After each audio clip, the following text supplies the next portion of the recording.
es profesor de Economía Aplicada en la Complutense, la Facultad de Economía, y miembro de Econonuestra, y nos va a hablar de las políticas europeas en la periferia europea. Así que nada, te doy paso. Bueno, voy a hablar sin micrófono porque jamás he utilizado un micrófono. Y hoy no va a ser el primer día. ¿Me oís todos y todas? Más o menos. Bueno, en primer lugar quiero agradecer a los que organizáis este tipo de reuniones por invitarnos a compartir reflexiones. El título que le hemos dado a lo que yo quiero contar es algo así como la periferia europea en una Europa fracturada. Yo, más que entrar en detalles, quiero dar una visión general en unos cuantos minutos, porque quizá lo más interesante sea el debate. No sé si habéis leído ayer un artículo en El País que hablaba del lenguaje y de cómo el lenguaje ha sido colonizado por la derecha y utilizamos conceptos que son habituales, que son lugares comunes, como por ejemplo austeridad, todos somos responsables, tenemos que apretarnos el cinturón, la crisis es cosa colectiva, hemos vivido por encima de nuestras posibilidades. Este lenguaje, que es un lenguaje que ha capturado la derecha, también es un lenguaje que utiliza una parte de la izquierda. Y yo lo primero que quiero plantear es que hay que salir de ese lenguaje. Lo primero, porque esa es una batalla que nos han ganado por goleada. Y hay que partir de otros conceptos y de otras teorías, porque los conceptos y las teorías, aunque se presenten muy habitualmente con la carga de la ciencia, antes decía el compañero que los economistas formamos parte de algo que llamamos o que se llama ciencia económica. En nombre de la ciencia se han presentado verdades o premisas ideológicas o subjetivas como cuestiones casi inmutables e inmodificables.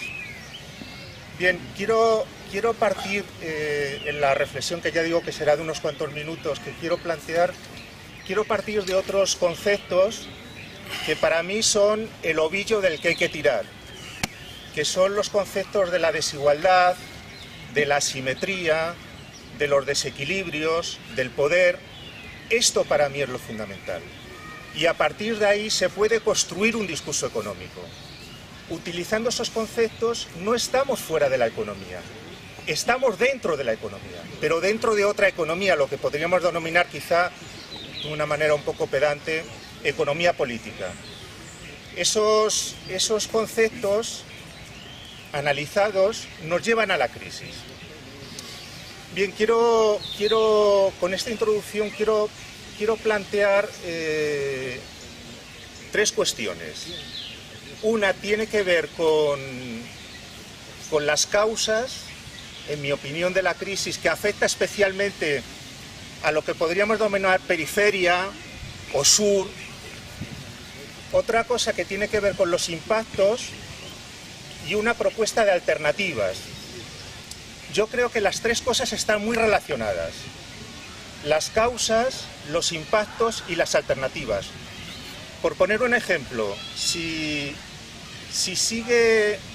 prosiguen las políticas de austeridad desastrosas, es hablar por hablar, defender la intervención del Estado en la economía, porque el Estado no tendrá capacidad económica para intervenir en la economía. Si no se detienen estas políticas, no habrá margen financiero para que el Estado acometa la cohesión social, ni para que intervenga en la economía. Por eso yo creo que hay que analizar las tres cosas como si formaran parte del mismo pack, del mismo paquete. Las causas, en fin, tres pinceladas de cada cosa y si queréis abrimos el debate. Las causas, bien, yo creo que hay tres asuntos en cuanto a las causas o tres sitios donde aproximarnos. Causas de tipo financiero que yo casi voy a omitir causas que tienen que ver con el euro, que voy a tocar de pasada, y causas que tienen que ver con la dinámica europea. Bien, cada una de estas causas es una especie de caja negra, que al abrirla encontramos muchas cosas. Por ejemplo, si abriéramos la caja financiera, que yo no la quiero abrir, encontraríamos desde la perspectiva de la economía convencional, encontraríamos que ha habido comportamientos ilegales o codiciosos o inmorales. Desde la perspectiva de la economía crítica, encontraríamos que ha habido estímulos que han conducido a que los actores económicos asuman riesgos excesivos y que ha habido un vacío de regulación del Estado. Quiero decir con esto que no basta con decir que la crisis es financiera.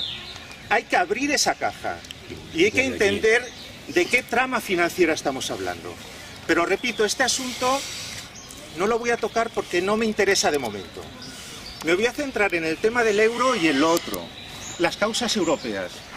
Bien, para decir algo del euro, que por supuesto es súper polémico, como todo lo que se diga en economía, súper polémico, porque no hay verdades inmutables en economía, quiero decir que el euro forma parte del problema, pero no es el único problema.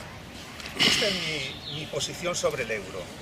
El euro ha agravado y ha exacerbado y ha llevado a un límite insostenible algo que ya existía antes del euro. Esta es mi tesis fundamental. Este es mi planteamiento. En Europa había una dinámica que podemos denominar también muy pomposamente como configuración estructural europea, donde los salarios desde principios de los 80 y aún antes, los salarios crecían menos que la productividad del trabajo, donde la agenda europea estaba determinada por las grandes corporaciones, donde había un acoso fiscal al Estado que ha conducido a que la parte de las rentas del capital y de los beneficios tributen cada vez menos y las rentas del trabajo tributen cada vez más. Ese contexto, digamos, estructural es previo al euro, no se explica por el euro, tiene que ver con el crecimiento y con el sesgo de ese crecimiento en las economías europeas. Esto para mí es una cuestión, aunque solo avanzo 3 ideillas, ¿no? Pero esto para mí es una cuestión fundamental. Es fundamental porque trasladado ese diagnóstico a la situación actual, reivindicar más Europa es la ceremonia de la confusión. Incluso reivindicar otra Europa es idem de idem. Porque la Europa anterior al euro tenía elementos que conducían a la crisis. Por ejemplo, si los salarios crecían menos que la productividad y por lo tanto los beneficios crecían más que la productividad, es decir, si los beneficios, la parte de los beneficios en las economías europeas desde los 80, con gobiernos conservadores y con gobiernos supuestamente de izquierdas, los beneficios han crecido y los salarios han bajado en porcentaje a la renta nacional, eso ha creado un problema que los economistas denominamos insuficiencia de demanda. Si los salarios crecen poco o se estancan, entonces el negocio no puede ser otro sino la deuda. Meter dinero en la economía para que las familias se endeuden, puedan consumir y las empresas puedan hacer negocio. Esa burbuja financiera crece hasta que estalla. Pero la problemática no nació con el euro, la problemática es previa al euro. Bien, esto por poner un ejemplo. Por lo tanto, mi planteamiento es, habría que revisar y hay que reflexionar acerca de qué modelo de crecimiento, qué dinámica económica ha habido en Europa, qué asimetrías, qué desequilibrios han conducido a la crisis. ¿Y qué ha hecho el euro? El euro se ha creado como consecuencia de una determinada configuración estructural. El euro se ha creado con el peso enorme de las transnacionales, de los mercados financieros y de los capitales. ¿Podía haber existido otro euro? Sí. ¿Podría haberse configurado la unión monetaria con otros criterios? También. Pero la unión monetaria que realmente ha existido ha sido el resultado de toda una serie de fuerzas y de relaciones de poder. Y esa unión monetaria ha generado una dinámica que básicamente ha puesto en el centro de la economía el capital financiero. ¿Podría haber puesto en el centro de la economía otras cosas? Yo creo que sí. Pero el centro de todo el engranaje económico, desde que se crea el euro, desde que se crea la unión monetaria, es el capital financiero. ¿Y qué dos tipos de desequilibrios crea fundamentalmente el euro? El euro crea el desequilibrio del endeudamiento. Fijaros, por poner un ejemplo, que desde que se crea el euro hay un torrente de dinero en la economía enorme, que es negocio de los bancos. No creamos que lo regalan los bancos. Un negocio bárbaro del sistema financiero. Se abre el grifo del dinero y como el dinero es barato, lo que hacen los actores económicos es endeudarse hasta las cejas, aquellos que tienen capacidad de deuda. Lo que no podían hacer con los salarios, lo que no podían comprar con los salarios, lo compra con el crédito. Eso se dispara con el euro, del mismo modo que se dispara con el euro las exportaciones alemanas, porque Alemania dispone de un mercado gigantesco. Alemania tiene una ventaja enorme, que es su tecnología, que es la capacidad competitiva de las empresas. Y tiene la ventaja adicional de que Alemania desde hace 15 años tiene congelados los salarios de sus trabajadores. Y por lo tanto, tiene un mercado de exportación gigantesco en Europa. Además de que fijaros que Alemania está comprando, las empresas alemanas, digo Alemania y debiera decir empresas alemanas, están comprando cantidad de productos a los países excomunistas a muy bajo precio, con salarios bajísimos, en empresas donde incluso están prohibidos los sindicatos, empresas donde compran los clientes alemanes. Y con esa dinámica Alemania ha tenido un formidable negocio con el euro y ha producido un desequilibrio en los intercambios comerciales. Estos dos, en mi opinión, son las dos responsabilidades básicas de la unión monetaria. De modo que llegamos a una situación donde finalmente todo estalla, porque no hay ninguna burbuja que pueda crecer indefinidamente. Y porque esa burbuja que se sustentaba en gran cantidad de dinero, dinero barato y activos creciendo en la burbuja, eso finalmente se desplomó. Esta para mí es la crisis. Que además de eso ha habido comportamientos avariciosos, que ha habido mucho riesgo, que ha habido mucha leche en vinagre, también. Todo eso sí, pero hay que hacer una mirada hacia atrás que nos sitúe y que coja el hilo argumental, en mi opinión, en el euro, por un lado, y en la dinámica europea previa al euro que se había generado desde comienzos de los 80 como poco. Bien, esto es lo que yo quería plantear en cuanto a las causas. Bien, en cuanto a los impactos. Bueno, los impactos de la crisis son enormes y yo ayer leía estudios económicos realizados por diferentes organismos y economistas donde decían, y yo creo que es cierto, que España tiene ya categoría de insolvente. España es una economía insolvente y Grecia es una economía insolvente.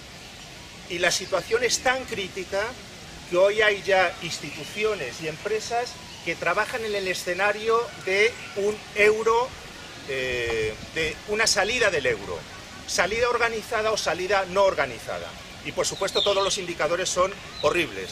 El producto, el empleo, el comercio, los salarios, todo es muy mal. Y posiblemente en el futuro serán peores.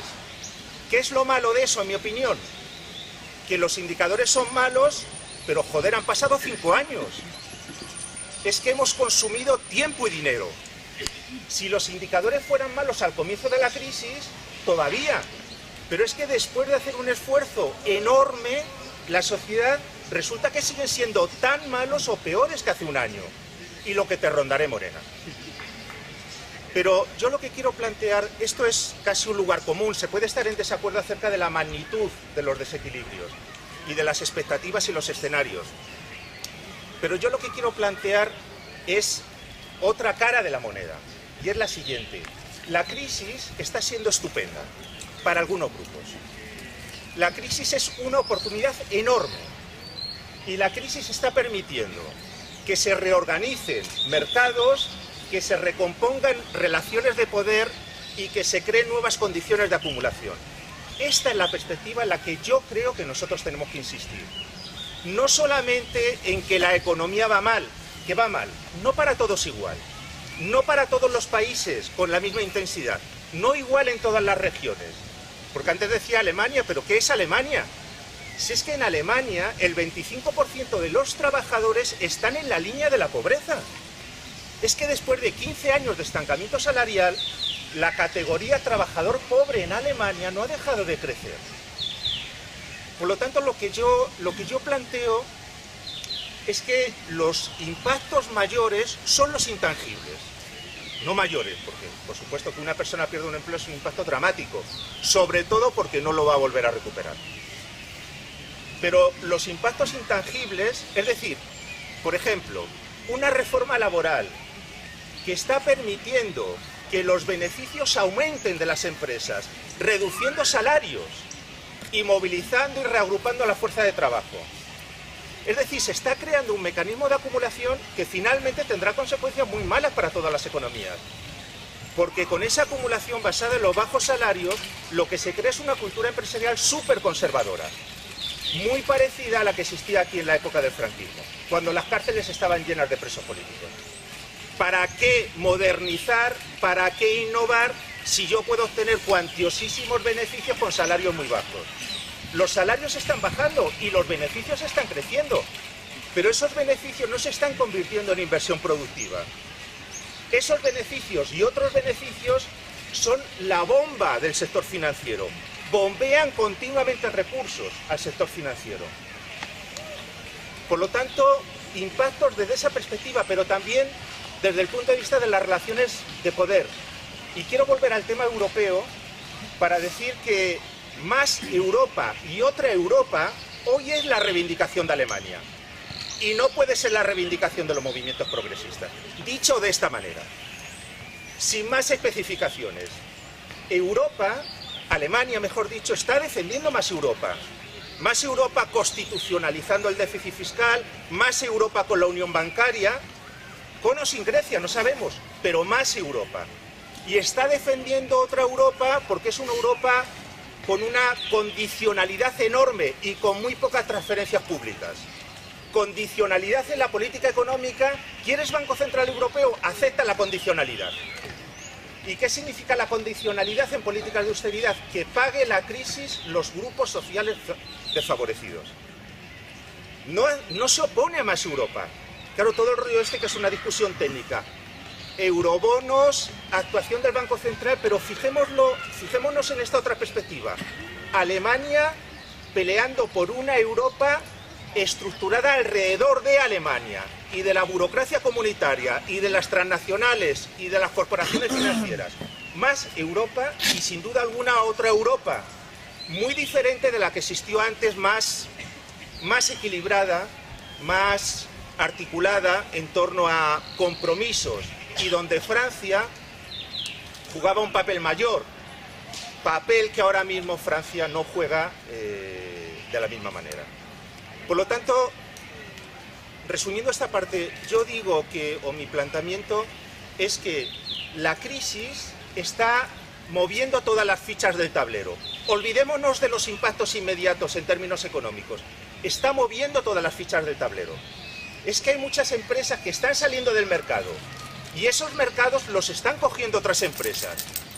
Es que los bancos están recibiendo cantidades ingentes de dinero para reestructurar su balance. Es que se están produciendo operaciones más de fondo en las relaciones de poder, en los mercados y en las empresas. Este asunto, como es más difícil de encarar, hay menos información. Hay menos información porque tampoco hay mucho interés en que esa información aparezca. Pero yo creo que la gente de la izquierda o de las izquierdas debemos hacer un esfuerzo enorme por entender que están cambiando cosas de fondo en Europa y debemos entender lo que está cambiando para posicionarnos política y socialmente. Bien, y la última cosa, en cuanto a las alternativas, bueno, esto sí que es abrir una caja de Pandora, porque fin, es una discusión que tiene muchos flecos. Lo que yo quiero plantear claramente es que la política de austeridad, que es una opción al servicio de esa reconfiguración de los mercados y está siendo útil para reconfigurar los mercados, en términos de crecimiento económico, las políticas de austeridad son un fracaso estrepitoso, porque han encerrado a las economías en un bucle sin salida. Y más austeridad significa menos capacidad recaudatoria de los estados nacionales y más dificultad para devolver la deuda externa y más dificultad para conseguir recursos y recursos que hay que pagar a precios más altos.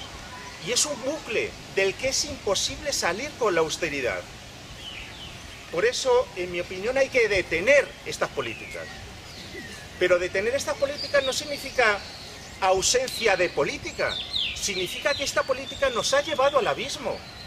Es que ahora mismo los escenarios más sombríos y más pesimistas están abiertos. Es que incluso la economía alemana está sufriendo. La economía alemana ha reducido su crecimiento, porque finalmente las ventas de Alemania tienen que ser compras de Grecia, o de España, o de Portugal, y todo eso está afectando también a la economía alemana.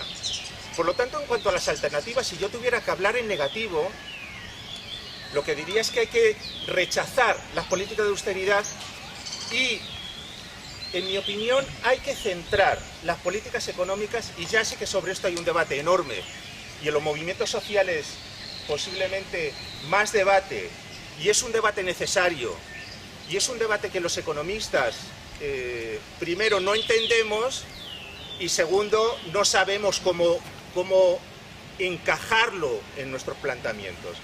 Pero quiero plantear lo siguiente: es necesario una política orientada al crecimiento, pero no al crecimiento de los años 80, que era un crecimiento que no generaba capacidad recaudatoria, que era un crecimiento donde los salarios se descolgaban de la productividad, que era un crecimiento que sobre todo fortalecía el poderío de las empresas transnacionales.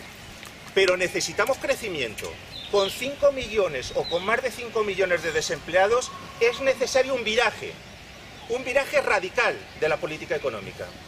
Y cuando digo radical de la política económica, no me refiero solo a detener esa erosión del gasto, esos recortes del gasto, que tienen como objetivo fundamental debilitar y desmantelar al Estado y convertir en negocio un sector social público que es un negocio bárbaro y que está determinado ese negocio por el envejecimiento demográfico. El envejecimiento demográfico es un negocio, es súper apetecible para las empresas. Si la gente vive mucho y nos morimos más tarde, hay un negocio enorme en torno a los cuidados generados desde el mercado. Por lo tanto, lo que yo planteo es que es necesario cambiar la política económica y es necesario actuar con otros criterios desde Europa. Yo defiendo que en lugar de abrir el grifo a los bancos sin compromiso, no estoy diciendo que los bancos o que el sector financiero no necesite de una reestructuración. Esa reestructuración que consiste en abrir el grifo a los bancos para que los bancos mejoren sus balances y remuneren a sus directivos y retribuyan a los accionistas, eso no conduce a una mejora de la economía. Es necesario que los recursos de Bruselas y la propia actuación del Banco Central Europeo es necesario que se oriente al crecimiento. Menos recursos a los bancos, recursos con más condicionalidad y sobre todo recursos al crecimiento. Y además, por supuesto, creo que es necesario una solución de emergencia. Y creo que es necesaria una solución de emergencia porque la situación es de emergencia. Estamos en una situación crítica y no es hablar por hablar. Y como estamos en una situación de emergencia, en mi opinión, se necesita también una actuación enérgica del Banco Central Europeo. El Banco Central Europeo no puede ser su actuación dar dinero gratis a los bancos para que los bancos especulen con las deudas soberanas. No puede ser eso. El Banco Central Europeo tiene que dar dinero a los gobiernos y tiene que favorecer las políticas públicas para que los gobiernos puedan actuar en la economía. Y yo creo que además se necesita, dentro de este pack de emergencia, se necesita un cambio muy importante en la política económica alemana. Porque toda la economía alemana, o gran parte de los negocios de la economía alemana, se basan en las exportaciones. Las exportaciones es el sector que tira, es la locomotora de la economía alemana. De hecho, Alemania y otros países tienen excedentes muy grandes y la periferia tenemos déficits enormes, pero casi coinciden. Los déficits nuestros son los excedentes alemanes. Y hay que dar un viraje enorme a la política económica para que tenga más relevancia el mercado interno en Alemania. Esto es lo que yo defendería. Que crezcan los salarios reales en Alemania. Y que por lo tanto, creciendo los salarios reales, se compre más en Alemania. Porque las compras de los alemanes son exportaciones españolas. O pueden ser exportaciones españolas, o pueden ser exportaciones griegas. Y finalmente creo que hay que tomar medidas para reestructurar la deuda, porque esta deuda no se puede pagar. Sin entrar en la cuestión de si es legítima o ilegítima, no se puede pagar. Porque si quitamos la deuda, hay déficit en España. Aunque descontáramos, aunque no considerásemos los pagos de los intereses y la devolución de los préstamos, olvidémonos por un momento de eso, es que las políticas contractivas del gobierno están generando déficit. Es que no hay suficientes ingresos para cubrir los gastos. Y por lo tanto hay que replantearse el tema de la deuda. Hay que renegociar, hay que reestructurar la deuda y en este sentido tiene que haber un planteamiento europeo, pero tiene que haber también un planteamiento nacional de los estados. Finalmente hay otras muchas, en fin, habría otras muchas medidas posiblemente que comentar. Lo que sí quiero decir dos cosas ya para terminar. En mi opinión no es en absoluto suficiente, en fin, como es un discurso tan común en la izquierda, decir, no, queremos fortalecer Europa, queremos fortalecer el estado de bienestar, queremos que el Banco Central Europeo sea un verdadero banco central. Bien, yo también quiero que sea un banco central, pero solamente dar dinero no resuelve el tema. No resuelve la crisis enorme, profunda y estructural de la economía española y de las economías europeas. Y en este sentido también creo que es necesario un entender las cosas. Yo creo que la gente tenemos que entender las cosas, tenemos que discutir mucho porque hay mucho matiz, hay mucho fleco. Tenemos que entender las cosas y tenemos que actuar. Y tenemos que actuar porque el tiempo se agota. Porque no hay tanto tiempo. Y porque los sucesos se desencadenan a una velocidad vertiginosa. Y tienen que actuar, por supuesto, los movimientos sociales. Pero cuando me estaba preparando un poco qué contaros hoy, pensaba también que el espectro social de los damnificados es enorme. Y eso crea un problema político, ¿no? Porque nosotros estamos aquí, nos manifestamos y estamos allí, pero dispersos, atomizados, con poca capacidad para proponer alternativas globales y entre tanto los trabajadores aceptando trabajar más por menos en muchísimas empresas para mantener el empleo, trabajar más horas por menos dinero. Pero ahí está la clase obrera, esa es una parte de la clase obrera. Pero entonces hay que articular todo este magma con sensibilidades diversas, todo este magma de gente afectada, gente damnificada por la crisis y ver si somos capaces de articular todo eso y generar una acción política que doblegue, en fin, y que nos saque de esta situación crítica, ¿no? Esta es un poco la... Sí. Vale.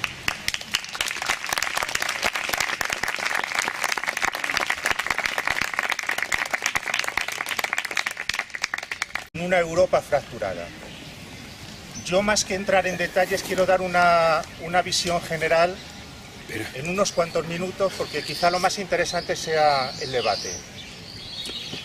No sé si habéis leído ayer un artículo en El País que hablaba del lenguaje y de cómo el lenguaje ha sido colonizado por la derecha. Utilizamos conceptos que son habituales, que son lugares comunes, como por ejemplo austeridad, todos somos responsables, tenemos que apretarnos el cinturón, la crisis es cosa colectiva, hemos vivido por encima de nuestras posibilidades. Este lenguaje, que es un lenguaje que ha capturado la derecha, también es un lenguaje que utiliza la opinión de la crisis, que afecta especialmente a lo que podríamos denominar periferia o sur. Otra cosa que tiene que ver con los impactos y una propuesta de alternativas. Yo creo que las tres cosas están muy relacionadas: las causas, los impactos y las alternativas. Por poner un ejemplo, si prosiguen las políticas de austeridad desastrosas, es hablar por hablar, defender la intervención del Estado en la economía, porque el Estado no tendrá capacidad económica para intervenir en la economía. Si no se detienen estas políticas, no habrá margen financiero para que el Estado acometa la cohesión social, ni para que intervenga en la economía. Por eso yo creo que hay que analizar las tres cosas como si plantear. Quiero partir de otros conceptos que para mí son el ovillo del que hay que tirar, que son los conceptos de la desigualdad, de la asimetría, de los desequilibrios, del poder. Esto para mí es lo fundamental. Y a partir de ahí se puede construir un discurso económico. Utilizando esos conceptos no estamos fuera de la economía, estamos dentro de la economía, pero dentro de otra economía, lo que podríamos denominar quizá de una manera un poco pedante, economía política. Esos conceptos analizados nos llevan a la crisis. Bien, con esta introducción quiero plantear tres cuestiones. Una tiene que ver con las causas, en mi opinión, una parte de la izquierda. Y yo lo primero que quiero plantear es que hay que salir de ese lenguaje. Lo primero, porque esa es una batalla que nos han ganado por goleada. Y hay que partir de otros conceptos y de otras teorías, porque los conceptos y las teorías, aunque se presenten muy habitualmente con la carga de la ciencia, antes decía el compañero que los economistas formamos parte de algo que llamamos o que se llama ciencia económica. En nombre de la ciencia se han presentado verdades o premisas ideológicas o subjetivas como cuestiones casi inmutables e inmodificables. Bien, quiero partir en la reflexión, que ya digo que será de unos cuantos minutos, que quiero Vamos a empezar. Fernando es profesor de Economía Aplicada en la Complutense, la Facultad de Economía, y miembro de Econonuestra, y nos va a hablar de las políticas europeas en la periferia europea. Así que nada, te doy paso.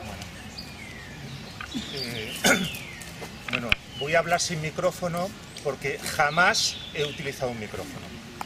Y hoy no va a ser el primer día. ¿Me oís todos y todas? Más o menos. Bueno, en primer lugar quiero agradecer a los que organizáis este tipo de reuniones por invitarnos a compartir reflexiones. El título que le hemos dado a lo que yo quiero contar es algo así como la periferia europea